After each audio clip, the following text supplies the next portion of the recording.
सभी माताओं और बहनों को राम राम। आपका स्वागत है हमारे चैनल उपवास व्रत कहानियाँ। आज हम आपके लिए लेकर आए हैं सोमवती अमावस्या की कथा और उसकी विधि। कृपया हमारे चैनल को लाइक, शेयर एवं सब्सक्राइब करें और बेल आइकन दबाना ना भूलें। सोमवती अमावस्या के दिन भगवान शिव, पार्वती, गणेश जी और कार्तिकेय की पूजा की जाती है। इस दिन जलाभिषेक करना भी विशेष रूप से फलदायी बताया गया है। कई लोग इस दिन व्रत भी रखते हैं। अमावस्या को महिलाएं तुलसी या पीपल के पेड़ की 108 परिक्रमा भी करती हैं। कई जगह पर अमावस्या पर पितर देवताओं की पूजा और श्राद्ध करने की भी परंपरा है। सोमवती अमावस्या के दिन सुबह जल्दी उठकर स्नान कर लें और स्वच्छ कपड़े धारण कर लें। इसके बाद सबसे पहले भगवान सूर्य को अर्घ दें। पितरों के निमित्त तर्पण करें। हरियाली अमावस्या के दिन नदी या तालाब में जाकर मछली को आटे की गोलियां खिलाने की भी परंपरा है। इस तिथि को तर्पण, स्नान, दान आदि के लिए बहुत ही पुण्य फलदायी माना जाता है। इस दिन पीपल के वृक्ष की पूजा करें तथा गरीब, जरूरतमंद ब्राह्मणों को दान दक्षिणा दें। अब सुनते हैं सोमवती अमावस्या की कथा। एक साहूकार के 7 बेटे और 7 ही बहुओं के साथ एक बेटी भी थी। साहूकार के घर रोज एक जोगी आता था, जिसे साहूकार की बहू भिक्षा देती थी। उस जोगी को जब साहूकार की बेटी भिक्षा देने आती तो वह उससे भिक्षा नहीं लेता था और कहता था कि तेरे भाग्य में सुहाग की जगह दुहाग लिखा है। लड़की को उस जोगी की यह बात बहुत बुरी लगती और एक दिन वह अपनी मां से रोते रोते जोगी की बात बताती है। सारी बात सुनकर मां कहती है कि कल जब जोगी आएगा तब मैं सुनती हूं कि वह क्या कहता है और क्यों कहता है। अगले दिन फिर जोगी आया तो साहूकारनी छिप कर बैठ गई और लड़की को भिक्षा देने भेजा। जोगी उससे भिक्षा नहीं लेता और फिर वही बात दोहराता है कि तेरे भाग्य में सुहाग की बजाय दुहाग लिखा है। लड़की की मां बाहर निकल कर आती है और जोगी से कहती है, एक तो हम तुझे भिक्षा देते हैं और तू हमें ही गाली देता है। जोगी कहता है कि मैं गाली नहीं दे रहा हूं, जो बात सच है वही कह रहा हूं। इसके भाग्य में जो लिखा है मैं वही सच आपको बता रहा हूं। सारी बातें सुनने पर लड़की की मां कहती है कि जब तुझे सारी बात पता है तो इससे बचने का उपाय भी पता होगा, वह बता। जोगी कहता है, 7 समंदर पार एक धोबन रहती है जिसका नाम सोना है।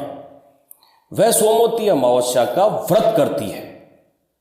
अगर वह आकर इसे फल दे दे तभी इसका दुहाग टल सकता है, अन्यथा विवाह के समय सर्प काटने से इसके पति की मृत्यु हो जाएगी।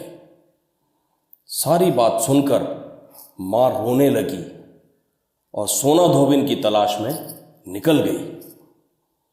चलते चलते रास्ते में तेज धूप पड़ रही थी, जिससे बचने के लिए वह एक पीपल के वृक्ष के नीचे बैठ गई।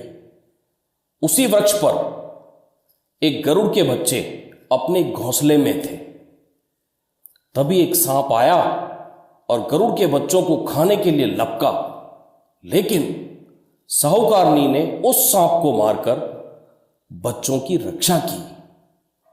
कुछ देर बाद गरुड़नी आई और सब जगह खून देखकर साहूकारनी को चौंक से मारने लगी।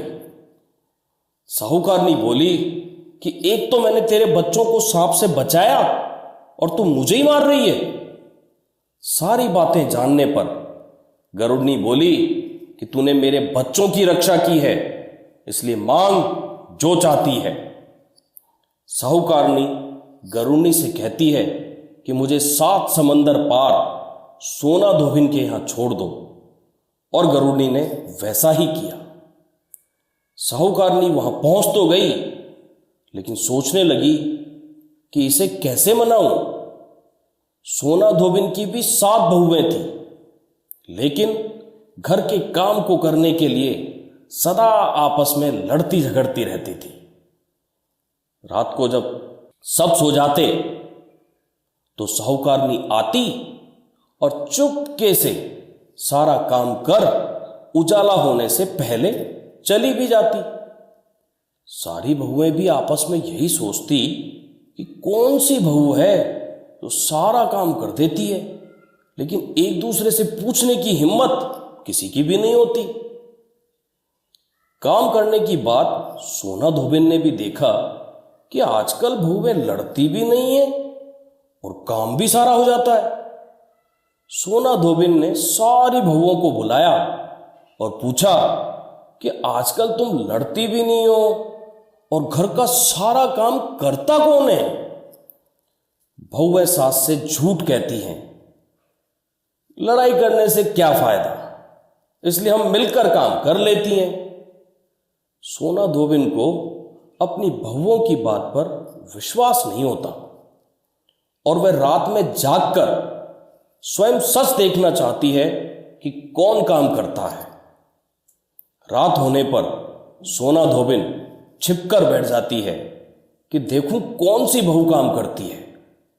रात हुई तो वह देखती है कि एक औरत चुपके से घर में घुस रही है। वह देखती है कि उसने घर का सारा काम कर दिया है और जाने की तैयारी में है। जैसे ही साहूकारनी जाने लगती है तो सोना धोबिन उसे रोकती है और पूछती है कि तुम कौन हो और क्या चाहती हो। साहूकारनी कहती है कि पहले तुम वचन भरो, तब बताऊंगी। वह वचन भरती है। तब साहूकारनी कहती है कि मेरी बेटी के भाग्य में दुहाग लिखा है, लेकिन तुम सोमवती अमावस्या का व्रत करती हो तो मेरे साथ चलकर उसे सुहाग दे दो। सोना धोबिन वचन से बंधी थी तो वह साहूकारनी के साथ चलने को तैयार हो जाती है। जाते हुए सोना धोबिन अपने बेटों व बहुओं से कहती है कि मैं इस औरत के साथ इसकी बेटी को सुहाग देने जा रही हूं, लेकिन अगर मेरे पीछे से तुम्हारे पिताजी की मृत्यु हो जाए तो उन्हें तेल के कुएं में डालकर रख देना। धोबिन साहूकारनी के घर पहुंच जाती है। साहूकारनी अपनी बेटी का विवाह करती है तो फेरों के समय सोना धोबिन कच्चा करवा, दूध तथा तार लेकर बैठ जाती है। कुछ समय बाद सांप आया और दूल्हे को डसने लगा तो सोना धोबिन ने करवा आगे कर तार से सांप को बांध दिया और सांप मर गया। अब सोना धोबिन ने लड़की को सुहाग दिया और कहा कि जितनी अमावस्याएं मैंने की है उन सभी का फल साहूकार की इस लड़की को मिलेगा। अब आगे जो अमावस्याएं मैं करूंगी उनका फल मेरे पति और बेटों को मिलेगा। सभी लोग सोमवती अमावस्या की जय जयकार करने लगे। सोना धोबिन अपने घर वापस जाने को तैयार हुई तो साहूकारनी ने कहा कि तुमने मेरे जमाई को जीवन दान दिया है, इसलिए तुम जो चाहो मांग लो। सोना धोबिन बोली कि मुझे कुछ नहीं चाहिए और वह चली गई। रास्ते में चलते हुए फिर से सोमवती अमावस्या आई। उसने पीपल के पेड़ के नीचे बैठकर कहानी कही, व्रत रखा और पीपल के पेड़ की 108 बार परिक्रमा की। पीपल के पेड़ की पूजा के बाद जब वह घर जाती है तो देखती है कि उसका पति मरा पड़ा है। अब रास्ते में जो सोमवती अमावस्या उसने की थी उसका फल अपने पति को दे दिया, जिसके प्रभाव से वह पुनः जीवित हो गया। सब कहने लगे कि तूने ऐसा क्या किया जो तेरा पति जिंदा हो गया। वह कहती है, मैंने तो ऐसा कुछ नहीं किया, बस रास्ते में सोमवती अमावस्या आ गई थी जिसका मैंने व्रत किया, कहानी कही और पीपल के वृक्ष की 108 बार परिक्रमा की। अब सारी नगरी में ढिंढोरा पिटवा दिया गया कि हर कोई सोमवती अमावस्या करेगा, पूजा करेगा, व्रत रखेगा, कहानी कहेगा और पीपल के वृक्ष की 108 बार परिक्रमा करेगा। हे सोमवती अमावस्या, जैसा आपने साहूकार की बेटी का सुहाग दिया वैसा ही सबको देना। बोलो सोमवती अमावस्या की जय। और हाँ, अभी तक आपने हमारा चैनल सब्सक्राइब नहीं किया है तो कृपया हमारा चैनल सब्सक्राइब करें।